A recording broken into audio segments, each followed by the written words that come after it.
The steady hum of the engines at 37,000 feet is usually a comforting sound, a lullaby for modern air travel. But what happens when the one thing you can't imagine failing, does? Back in 1989, United Airlines Flight 232 suffered a catastrophic engine failure that destroyed all of its hydraulic systems. With no way to steer, the crew did the impossible, they flew and crash-landed the plane using only the engines. It was a legendary feat of airmanship. But that was a DC-10, an older generation of aircraft. Could a pilot do the same in a modern, hypercomputerized Boeing 787 Dreamliner? Engineers would tell you it's impossible. They'd say the plane is designed with so much redundancy that a total hydraulic failure just can't happen. And even if it did, the flight dynamics would make it an uncontrollable glider. They're almost certainly right. But what if the one person on the planet uniquely qualified to handle that impossible scenario just happened to be on board, asleep by the window? Section 1, The Anatomy of a Routine Flight. Our story takes place on Global Air Flight 112, a Boeing 787 Dreamliner on a routine red-eye from New York to London. Inside, the lights were low, and most of the 342 passengers were either asleep or lost in a movie. It was all perfectly, boringly normal. In seat 24A sat Dr. Evelyn Reed. Dressed in a simple hoodie and jeans, she looked like any other traveler. She'd been one of the last to board, finding her seat and immediately burying her nose in a book about the pioneering aviator Bessie Coleman. The man in the aisle seat, a loud commodities trader named Marcus, had barely given her a second glance. He was too busy barking orders into his phone. When the flight attendant offered drinks, he cut in front of Evelyn's quiet request for water to demand champagne, and make it snappy. It was a small, everyday moment of being overlooked, something Evelyn was used to. She simply got her water, said a quiet, "thank you," and went back to her book. Up in the cockpit, Captain David Evans and his first officer, Michael Thorne, were old pros. Evans had 30 years in the sky, a steady hand who had seen it all. As they cruised over the dark Atlantic, they chatted about the smooth performance of the 787, about their families, about retirement. They were flying an island of light and life through the night sky, held aloft by the unwavering laws of physics and engineering. No one had any reason to suspect those laws were about to be spectacularly broken. Section 2, The Unraveling Nightmare. It started with a tremor. Not turbulence, but a strange, low-frequency vibration that seemed to come from the very bones of the aircraft. In the cockpit, both pilots felt it instantly. "You feel that?" Thorne asked. "I did," Evans replied, his eyes already sweeping the instruments. Before he could finish, their world exploded into electronic chaos. The master caution alarm shrieked to life. Error messages bloomed across their screens like a deadly fungus. Main HYD, pump fail. Center hide, pump fail. Backup hide, pump fail. This is a scenario that engineers design against, a failure so complete it's considered statistically impossible. On a modern jet, the hydraulic system is the muscle. It's the lifeblood that moves the massive control surfaces on the wings and tail. Without it, a pilot's controls are just pieces of plastic. Then, the final, terrifying confirmation flashed in bold, red letters: hydraulic pressure 0. Captain Evans grabbed the yoke. It was completely slack. Useless. He looked at his co-pilot, his face a mask of disbelief. "We've lost everything," he breathed. Complete hydraulic failure. They were in a 200-ton glider with no way to steer. The official procedure for this scenario doesn't exist, because it isn't supposed to happen. History offered one grim lesson: United 232. They had used the engines. "We still have engine power," Evans said, his training kicking in. "We have thrust. That's it. That's all we have." He knew the theory: differential thrust. Push the left engine harder to nudge the nose right, push the right engine to nudge it left. It's like trying to perform surgery with a sledgehammer, a technique considered nearly impossible on a massive, swept-wing jet. Evans knew he couldn't do it alone. He needed someone who didn't just know the theory but had lived on the edge of disaster. He needed a fighter pilot. His hand trembled as he keyed the PA system, his voice cracking through the cabin's peace. Section 3, a desperate call and the stirring of a hero. Ladies and gentlemen, this is your captain. Is there a trained fighter pilot on board? I repeat, is there a trained fighter pilot on this aircraft? Panic ignited. A collective gasp was followed by screams. Passengers ripped open their window shades, staring into the darkness for a danger they couldn't see. The businessman, Marcus, was on his feet, yelling, "What's happening?" The plane gave a sickening lurch, and more screams echoed through the cabin. In seat 24A, Evelyn Reed was jolted awake by the violent motion and the sound of terror.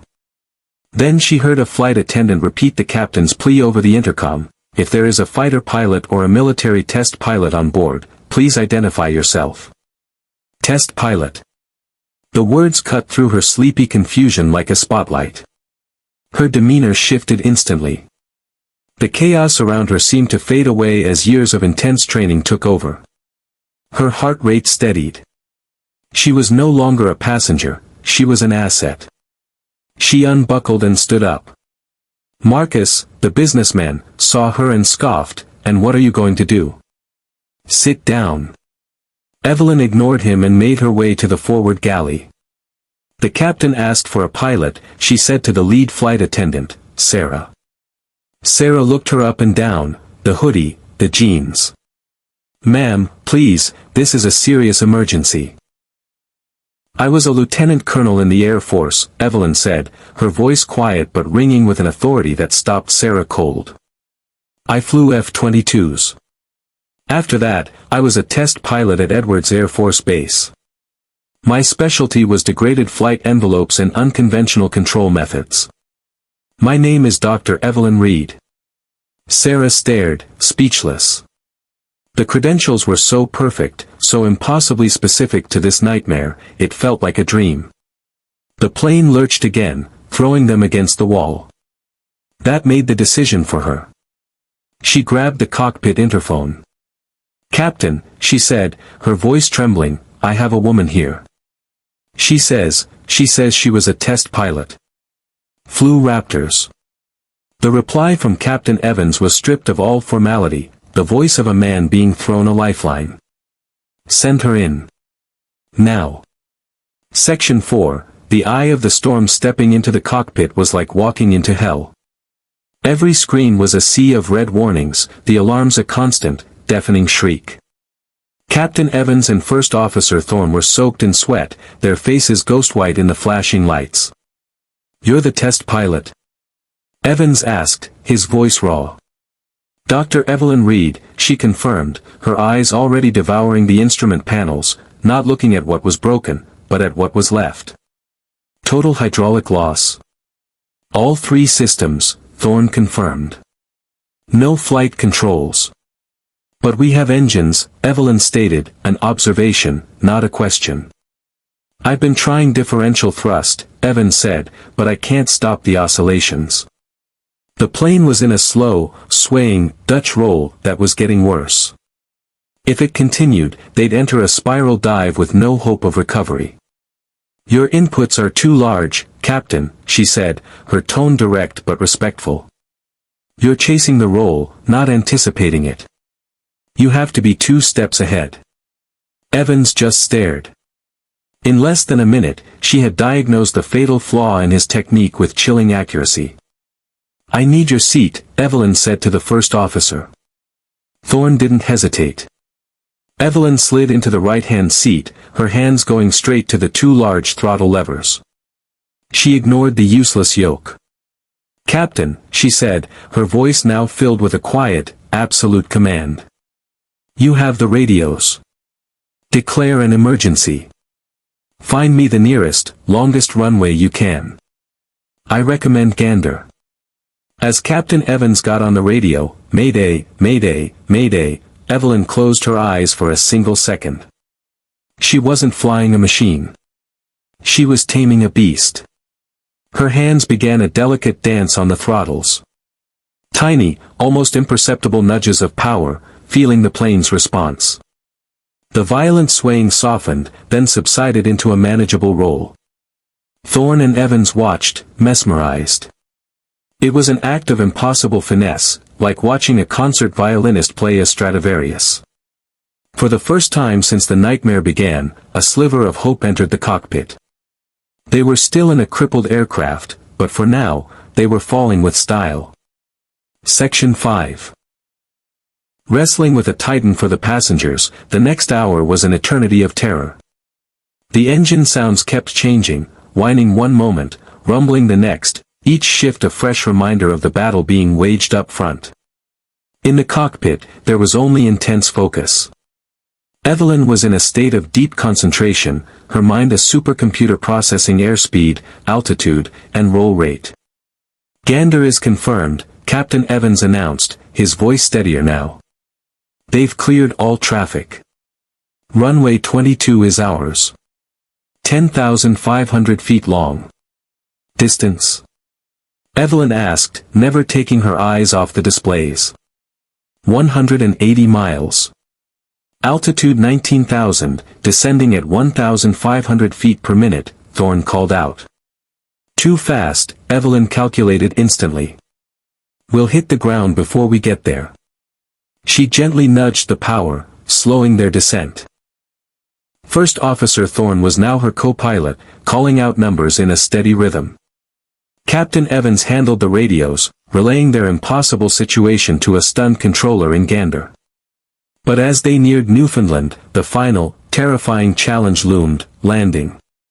Without flaps, spoilers, or any control surfaces, they couldn't slow down. "Our approach speed will be over 200 knots, Thorne said, his voice tight. "The tires will blow on contact." "We'll use the gear," Evelyn said calmly. "The landing gear," she clarified. "Dropping it will create massive drag and pitch the nose down hard. But if I time it right, and catch it with a blast of thrust at the perfect moment, it might be enough to flare the nose up just before we hit. It's our only shot." It was an audacious, insane-sounding maneuver that existed in no flight manual. It was pure theory, something born from an intuitive grasp of aerodynamics that few people on Earth possessed. To try it in real life, with 342 souls on board, was a breathtaking gamble. Captain Evans looked at the dead controls in front of him, then at Evelyn. "What do you need from us?" he asked. Section 6, the impossible landing. The lights of Gander International Airport rushed toward them. On the ground, emergency crews lined the runway, a silent audience for what would either be a miracle or a catastrophe. 10 miles out. Thorne called. "Airspeed 220 knots. Too fast, too high," Evelyn muttered, pulling the throttles back. It was a razor's edge: slow down too much and they'd stall, come in too fast and they'd disintegrate. 5 miles. 190 knots. "Okay," Evelyn said, taking a deep breath. "This is it. Captain, on my mark, drop the gear." She wrestled the jet, trying to line its nose up with the runway centerline. The ground proximity alarm blared: terrain. "Pull up. Pull up. 300 feet. 200. Now." Evelyn commanded. Evans slammed the gear lever down. With a deafening roar and a violent shudder, the landing gear dropped. Just as she'd predicted, the sudden drag pitched the nose violently toward the tarmac. Passengers screamed. But Evelyn was ready. Her hands slammed both throttles to full power.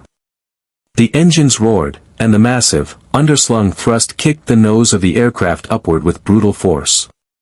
It was a violent, man-made flare. The main gear slammed into the runway with an explosive bang. Tires shredded. The plane bounced once, terrifyingly, before crashing down again for good. The nose gear collapsed, and the 787's nose scraped along the asphalt in a shower of white-hot sparks, veering hard to the left. In a final, desperate move, Evelyn cut power to the right engine and engaged the left's reverse thruster, steering the skidding wreck back toward the centerline. The plane groaned, screeched, and finally ground to a halt sideways across the runway, enveloped in smoke. For a long moment, there was silence. They were on the ground. They were alive. Captain Evans turned to Evelyn, whose hands were still gripping the throttles. A single tear traced a path down her cheek. He reached out and put a hand on her shoulder. "I don't know who you are," he said, his voice choked with emotion, "but you just performed a miracle." Section 7, The quiet hero in the cabin. The stunned silence was broken by a single sob, then another, until the entire plane was filled with the sound of weeping, not of fear, but of overwhelming relief.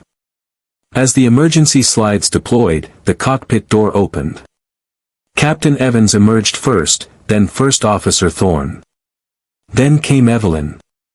For a moment, she was just another passenger in the crowd. But the lead flight attendant, Sarah, pointed right at her. "That's her," she said to the evacuating passengers. "That's the woman who saved us." A ripple went through the crowd. All eyes turned to her. The businessman, Marcus, stopped dead in his tracks, his face a mixture of shame and awe. He was staring at the quiet woman he had dismissed hours ago. Then, one person began to clap. Then another. Soon, the entire tarmac erupted in thunderous applause for the unassuming hero from seat 24A. Dr. Evelyn Reed, it turned out, was a prodigy. Inspired as a girl by the story of Bessie Coleman, she fought her way to the top of her class at the Air Force Academy. She mastered the F-22 Raptor, the most advanced fighter jet in the world.